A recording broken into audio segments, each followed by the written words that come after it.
औज़ु बिल्लाहि मिनश शैतानिर रजीम। बिस्मिल्लाहिर रहमानिर रहीम। अल्हम्दुलिल्लाहिल्लज़ी हदाना लिहाज़ा वमा कुन्ना लिनहतदिया लौला अन हदानल्लाह। लक़द जाअत रुसुलु रब्बिना बिल हक़। अस्सलातु वस्सलाम अला सय्यदिना व नबियना व शफ़ीना व मौलाना व मौलस सकलैन जद्दिल हसन वल हुसैन अबिल क़ासिम मुहम्मद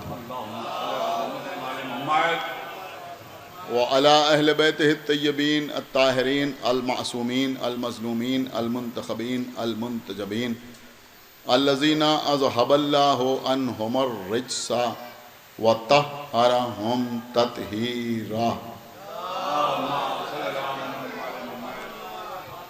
व लअनतुल्लाहि अला आदाइहिम व क़तलतिहिम व गासिबी हुकूक़िहिम व मुनकिरी फ़ज़ाइलिहिम व मसाइबिहिम अजमईन मिनल आन इला यौमिद्दीन। अल्लाहुम्मा अज़्ज़िबहुम अज़ाबन यस्तगीसु मिन्हु अहलुन्नार आमीन रब्बल आलमीन। अम्मा बादो फ़क़द क़ालल्लाहु सुब्हानहु तबारका व तआला फ़ी किताबिहिल मजीद व फ़ुरक़ानिहिल हमीद व क़ौलुहुल हक़। बिस्मिल्लाहिर रहमानिर रहीम। अलम यजिद का यतीमन फ़आवा। एक सलावत पढ़े बर मोहम्मद।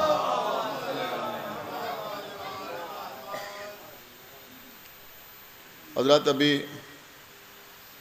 कुरान मजीद की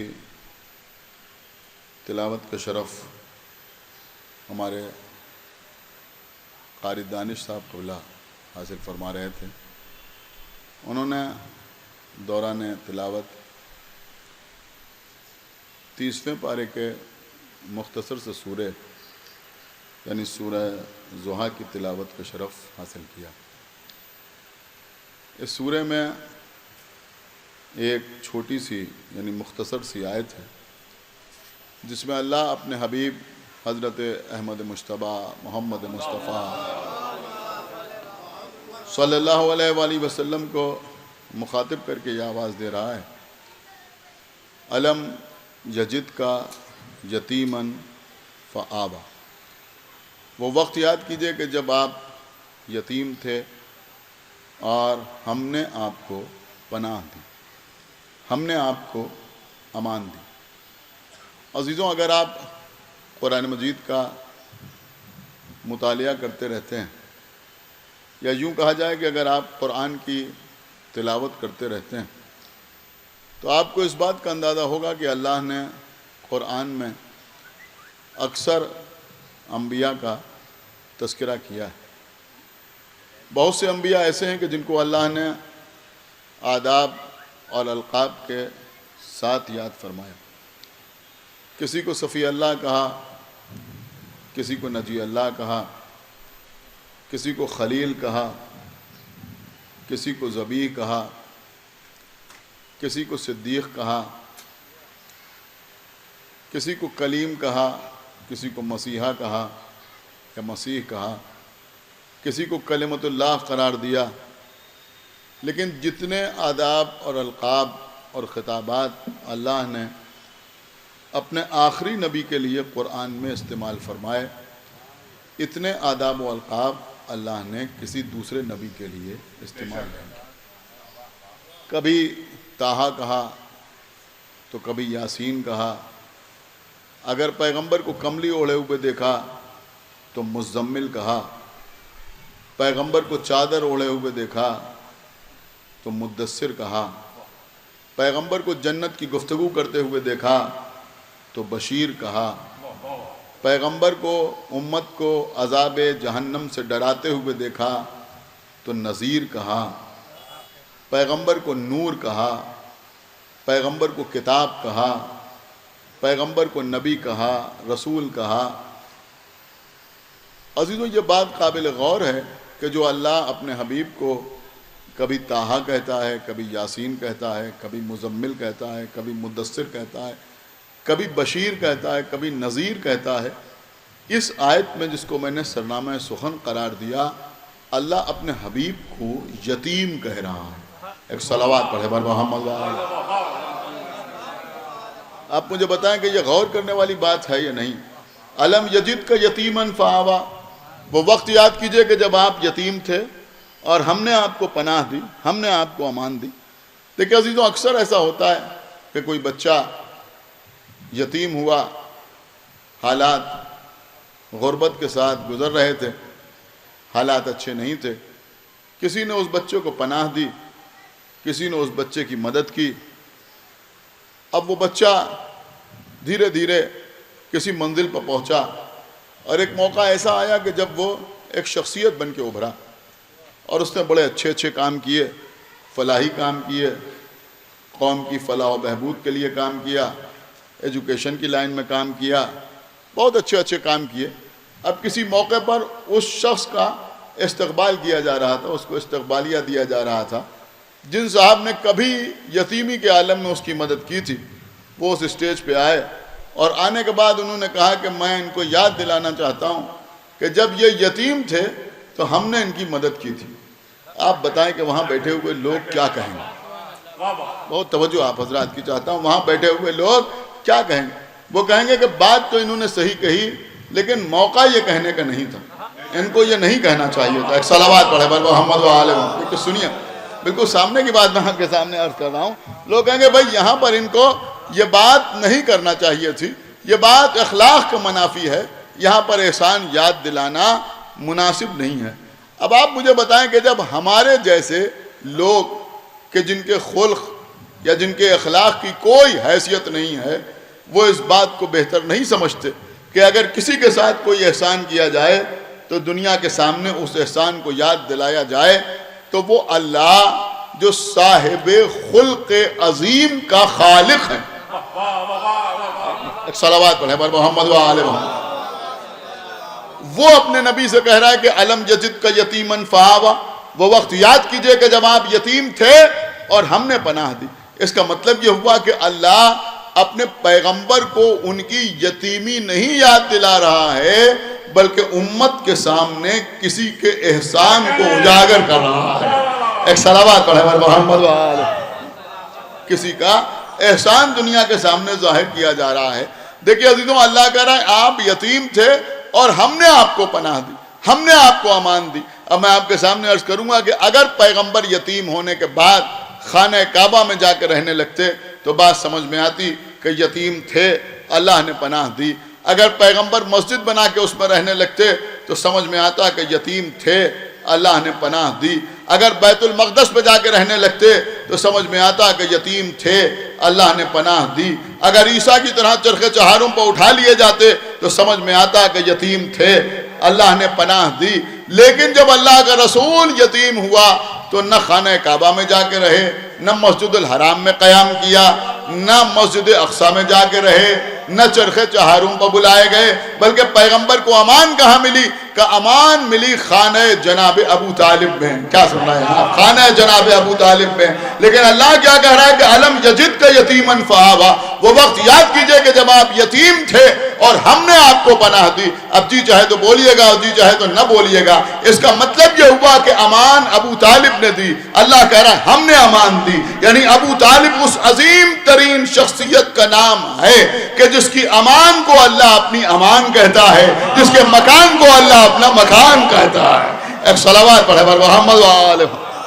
अमान ये दे रहे हैं और अल्लाह कह रहा है कि हमने आपको अमान दी। आप यतीम थे और हमने आपको अमान दी। देखिए मसला बिल्कुल वैसा ही है कि जैसे गदीर के मैदान में अल्लाह ने अपने रसूल से कहा कि या अय्युहर रसूल बल्लिग मा उन्ज़िला इलैका मिन रब्बिक व इन लम तफल फमा बल्लगत रिसालतहु वल्लाहु यासिमुका मिनन नास। कि जहाँ अल्लाह कह रहा है कि वो पैगाम पहुँचा दो मेरे रसूल जो तुम पर तुम्हारे रब की जानिब से नाजिल किया जा चुका। अगर आपने ये पैगाम न पहुँचाया तो गोया आपने कार्य रिसालत अंजाम न दिया।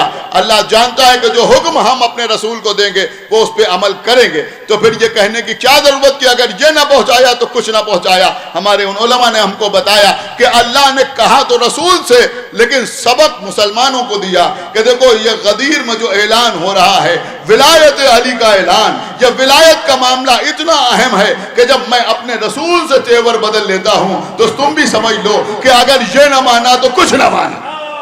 समझना, ये न माना तो कुछ न माना। यही मसला यहाँ पर है कि याद रसूल को दिलाया जा रहा है, लेकिन सबक मुसलमानों को दिया जा रहा है कि देखो अज़मत अबू तालिब से इनहिराफ न करना, अज़मत अबू तालिब के एतराफ़ से इनहिराफ न करना। ये वो शख्सियत है कि जिसने पैगंबर को पाला। अब देखिए अजीज़ों, आजकल अजीब व गरीब किस्म के लोग सामने आते हैं। जब भी अहले बैत अताहार की कोई फजीलत हम बयान करते हैं, हालांकि इस वक्त दामन वक्त पे गुंजाइश नहीं है, वरना मैं आपके सामने अर्ज़ करता कि एक अजीब व गरीब मिजाज लोगों में ये पैदा हो गया है। और आप यकीन माने कि जो लोग ठीक से उर्दू लिखना पढ़ना नहीं जानते वो भी इस तरह की बातें करते हैं। मैं कहा भाई ज़ाकिरीन पढ़ते हैं, मौलवी बयान करते हैं, आलिम बयान करते हैं, लेकिन हम तो वो मानेंगे जो तारीख में लिखा है। क्या सुन रहे हैं यहाँ पर? एक सलावत पढ़े पर मोहम्मद।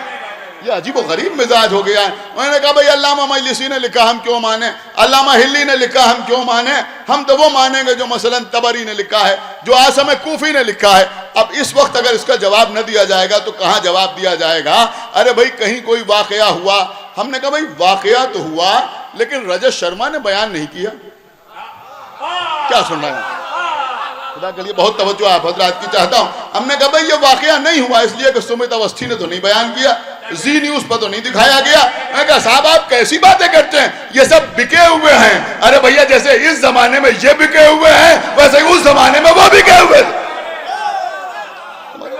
एक सलावत पढ़े पर मोहम्मद वाले बात हुई भाई, एक सलावत और पढ़े पर मोहम्मद वाले। देखिए क़िबला, अल्लाह मौका फराहम करता है, मौका। मैं आपके सामने अर्ज कर रहा हूँ, अल्लाह मौका फराहम करता है। क्योंकि इस वक्त यहाँ महिमा कम है लेकिन बात बहुत दूर तक जा रही है, इसलिए मैं आपके सामने अर्ज करूँगा कि डरिए अल्लाह से। अल्लाह एक जालिम पर दूसरे जालिम को मुसल्लत करता है। क्या सुन रहे हैं आप? अल्लाह एक जालिम पर दूसरे जालिम को मुसल्लत करता है। चंद साल पहले आलम यह था कि हमारे हर काम से हमारी अक्सरियत परेशान हो रही थी, आज आलम यह है कि इनके हर काम से इनकी अक्सरियत परेशान हो रही है।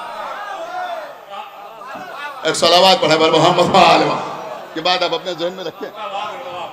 एक सलावत और पढ़े पर मोहम्मद। सारी चीजें हमें भी याद है, हम भूल थोड़ी जाते हैं हर बात, हैं? ऐसे ही भूल जाएंगे। सलावत पढ़े पर मोहम्मद। अब वो सारे जलसे करने वाले और सारी तहरीकें चलाने वाले और विक्टोरिया स्ट्रीट पर काले झंडे न लगने वाले देने वाले सब कहाँ मर गए, सब कहाँ चले गए? तो असीज़ों बात यह है, मैं कहा जनाब अबू तालिब का ईमान लाना मौरखीन ने नहीं लिखा। क्यों लिखते मौरखीन? अबू तालिब का ईमान लाना क्यों लिखते मौरखीन? आप मुझे बताइए क्यों लिखते मौरखीन? आज यहाँ रोज़े काज़माइन में जश्न जनाब अबू तालिब हो रहा है। ये शबीह रोज़े काज़माइन है।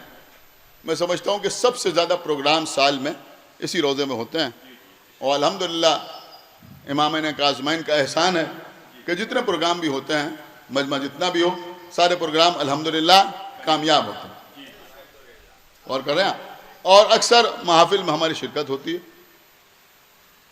कुछ लोग किसी महफिल में आते हैं, किसी महफिल में नहीं आते, लेकिन कुछ चेहरे ऐसे हैं जो तकरीबन हर जश्न में, हर महफिल में मौजूद रहते हैं। हमारे अली मियाँ यहाँ सामने बैठे हुए हैं, तकरीबन हर महफिल में होते हैं। हमारे बड़े भाई की हजरत निसार भाई यहाँ बैठे हुए हैं, तकरीबन हर महफिल में होते हैं। हमारे अजीम साहब तकरीबन हर महफिल में होते हैं। हमारे शाहिद भाई अक्सर मजालिस और महफिल में शिरकत करते हैं। आप मुझे एक बात बताइए, ज़रा सोच समझ के बताइए, इस वक्त यहाँ पर जश्न अबू तालिब हो रहा है, जश्न जनाब अबू तालिब मुनक़्क़िद हो रहा है। आप मुझे बताएं कि आज इस जश्न के बाद या कल या परसों कहीं कोई इस तरह का तस्करा होगा कि रोज़ा काज़माइन में जश्न अबू तालिब हो रहा था, उन्होंने कहा आपको मालूम है शाहिद साहब भी बैठे हुए थे? कोई तस्करा होगा? आप शायद गौर नहीं कर रहा मैं क्या अर्ज कर रहा हूँ। कहीं कोई तस्करा होगा? मैं कहा साहब निसार साहब भी बैठे हुए थे, रोजदार साहब भी बैठे हुए थे, जूबी साहब, नसीर साहब, ये लोग बैठे हुए थे। मैं कहा अरे भाई ये लोग तो माशाल्लाह मोमिन हैं, महफिलों में जाते रहते हैं, अक्सर जाते रहते हैं, बैठे होंगे तो कहीं कोई तस्करा नहीं होगा कि ये बैठे थे या ये बैठे थे या ये बैठे थे या वो बैठे थे। यानी जो लोग हर महफिल में रहते हैं उनके महफिल में आने पर या मजलिस में आने पर कहीं कोई तस्करा नहीं होता। लेकिन मसलन मैं आपके सामने अर्ज कर रहा हूं कि हम कहीं मजलिस पढ़ रहे थे और कोई ऐसा शख्स था कि जो अपने घर वालों से कहता था देखो कहीं भी जाओ मगर मजलिस में ना जाओ, मजलिस में जाओगे तो ईमान खराब हो जाएगा, मजलिस में जाओगे तो बेदीन हो जाओगे, अलम को देखोगे तो निकाह टूट जाएगा, ताजिया को देखोगे तो मुशरिक हो जाओगे। हम मजलिस पढ़ रहे थे, वो मिंबर के सामने आके बैठ गया। अब आप मुझे बताएं, जैसे ही मजलिस खत्म होगी शहर में हमारी मजलिस का चर्चा नहीं होगा बल्कि उसकी मौजूदगी का चर्चा होगा। क्या अर्ज कर रहा हूं, आप गौर नहीं कर रहे, उसकी मौजूदगी का चर्चा होगा। लोग कहेंगे साहब आपको मालूम है, अरे भैया वो भी बैठा हुआ था, वो मजलिस पढ़ रहे थे और वो बैठा हुआ था, और खाली बैठा नहीं था, सुभान अल्लाह भी कह रहा था, माशाअल्लाह भी कह रहा था, सलवात भी पढ़ रहा था। लोग कहेंगे अच्छा वो भी बैठा हुआ था। अब एक दूसरे से कहेगा, दूसरा तीसरे से कहेगा, तीसरा चौथे से कहेगा, सारे शहर में ये खबर आम होगी कि साहब मजलिस हो रही थी और वो भी बैठा हुआ था। क्या सुन रहे हैं आप, वो भी बैठा हुआ था। अरे भैया मौरख क्यों लिखता कि अबू तालिब ईमान लाए जो शुरू से इस्लाम की तबलीग में शरीक हो। क्या सुन रहे हैं आप, जिसके घर में दावत ज़ुल-अशीरा हुई हो, जिसके घर में रसूलुल्लाह ने ऐलान इस्लाम किया हो, जिसके घर से क़ुलू ला इलाहा इल्लल्लाह की आवाज बुलंद हुई हो, जिसके घर आकर लोगों ने कलमा पढ़ा हो और मुशर्रफ व इस्लाम हुए हो, जो अपने बच्चों को रसूल के बिस्तर पर रसूल को बचाने के लिए सुलाने वाला हो, जो रसूल की हिफाजत करने वाला हो, उसके लिए मौरख क्या लिखता कि वो ईमान कब लाया, उसने ला इलाहा इल्लल्लाह कब कहा, उसने मोहम्मद रसूलुल्लाह कब कहा। हाँ, अगर कोई ऐसा बूढ़ा था कि जिसने बहनों बहनोई के सामने से कुरान उठा के फेंक दिया। क्या सुन रहा है मजमा, खुदा के लिए बेदार हो, ये कुरान उठा के फेंक दिया, उसके बाद मोहम्मद को कत्ल करने की गरज से घर से चला, मोहम्मद के घर आया, मोहम्मद के पहलू में अली को देखा, अली के हाथ में तलवार देखी, कहा अशहदु अन ला इलाहा इल्लल्लाह। अब मौरख लिखेगा, अब मौरख लिखेगा कि मक्के की हर गली में ये ऐलान हो गया, बूढ़ा सनम परस्त मुसलमान हो गया।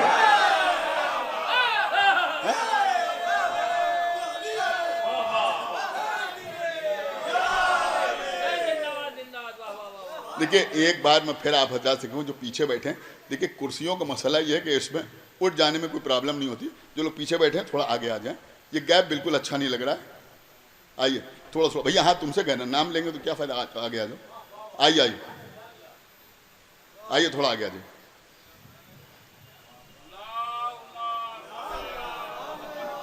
आइए आइए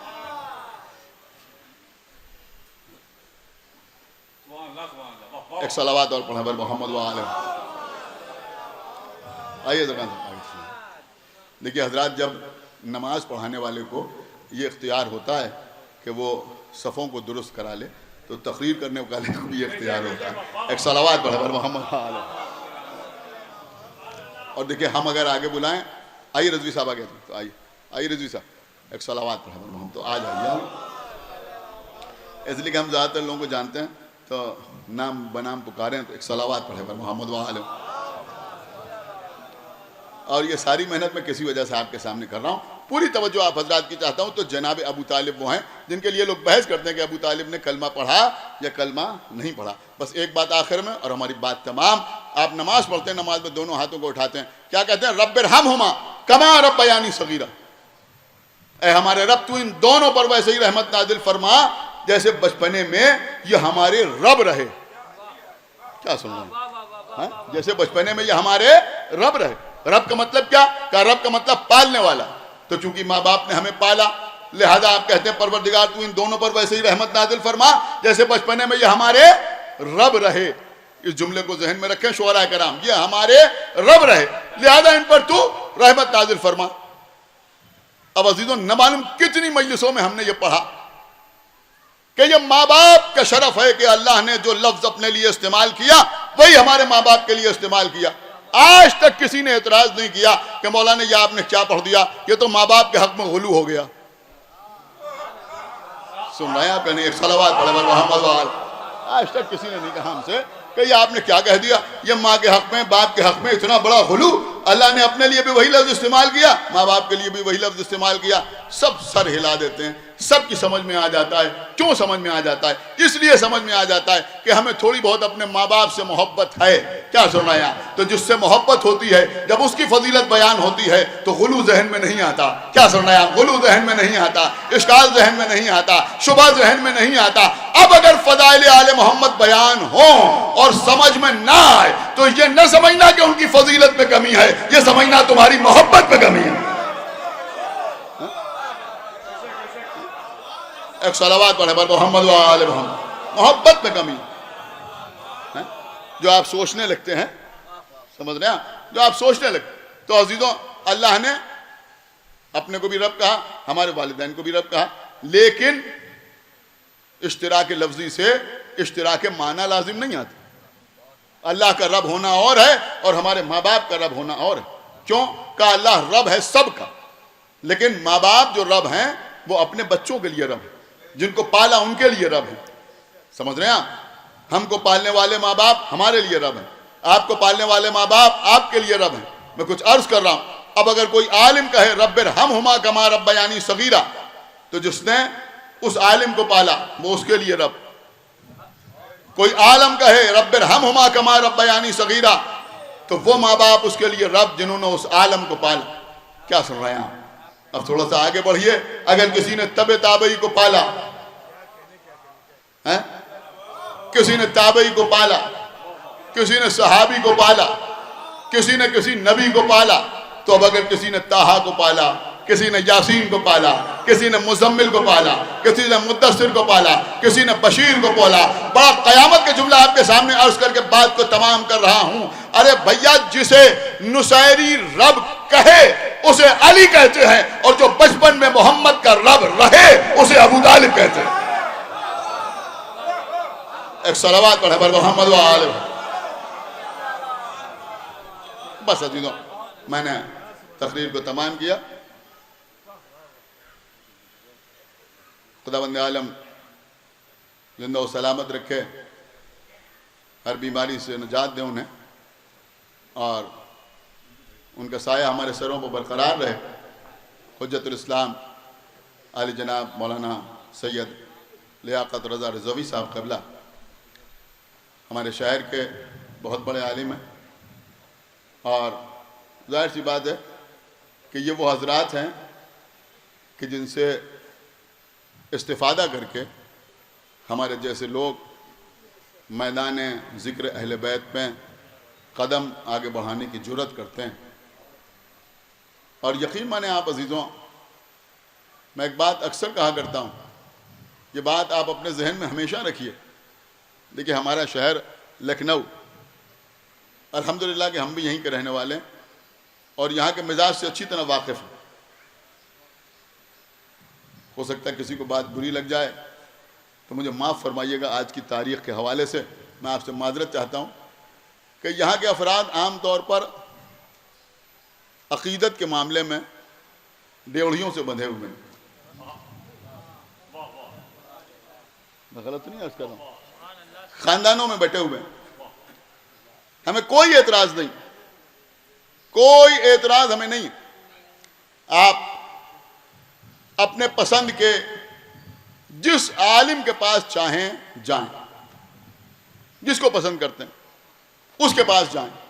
जुमला अर्ज कर रहा हूं, अगर समझ में आ जाए दाद ना दीजिएगा, अमल कीजिएगा जो मैं अर्ज कर रहा हूं। जिस आलिम को आप पसंद करते हैं, जिसके सर पे अमामा है, जिसके दोष पर्दा है, जो आपको अच्छा लगता है, जो भी आपको अच्छा लगता है, आप यकीनन उसके पास जाएं। अगर हफ्ते में एक बार जाते हैं तो हफ्ते में 2 बार जाएं, 2 बार जाते हैं तो 4 बार जाएं, दिन में 1 बार जाते हैं तो 2 बार जाएं। लेकिन आज जश्न जनाब अबू तालिब में मैं हाथ जोड़ के आपसे गुजारिश कर रहा हूं कि किसी भी आलिम के पास जाएं तो चमचे बन के न जाएं, तालिब इल्म बन के जाएं। बस एक सलावत पढ़े पर मोहम्मद वाले मोहम्मद, एक सलावत और पढ़े पर मोहम्मद वाले मोहम्मद। आलिम के पास खाली स्कॉलरशिप के फॉर्म पर दस्तखत कराने के लिए ना जाएं, बल्कि इल्म हासिल करने के लिए जाएं, उससे कुछ पढ़ें। इसलिए कि आप जानते हैं कि रोज़ क़यामत जो चीज़ें अल्लाह से शिकायत करेंगी। उनमें एक नाम यह भी है कि वो आलिम जिसके पास लोग रहते हों लेकिन उससे इल्म हासिल करने के लिए ना आए। सलावत पढ़े बर मोहम्मद व आले। देखिए हमारे भाई मौलाना डॉक्टर यासूब अब्बास साहब क़िबला भी तशरीफ़ ला रहे हैं। आप हज़रात उनके इस्तक़बाल में एक बावाज़ बुलंद सलावत पढ़े बर मोहम्मद व आले। बस अजीज़ों मेरी तकरीर तमाम हो गई। तो मैं अर्ज़ कर रहा था कि हुज्जतुल इस्लाम मौलाना सैयद लियाक़त रज़ा साहब क़िबला अभी आप हज़रात के सामने खिताब फरमाएँगे। और जैसा कि उन्होंने अभी मुझे बताया कि वो कुछ अहम तरीन निकात तहरीर फरमा के लाए हैं, लिहाजा आप हज़रात बग़ौर उन तमाम निकात को सुने और उनकी तकरीर से इस्तिफ़ादा हासिल करें। उनके इस्तक़बाल के लिए आप हज़रात एक बुलंद तरीन सलावत पढ़ें बर मोहम्मद व आले।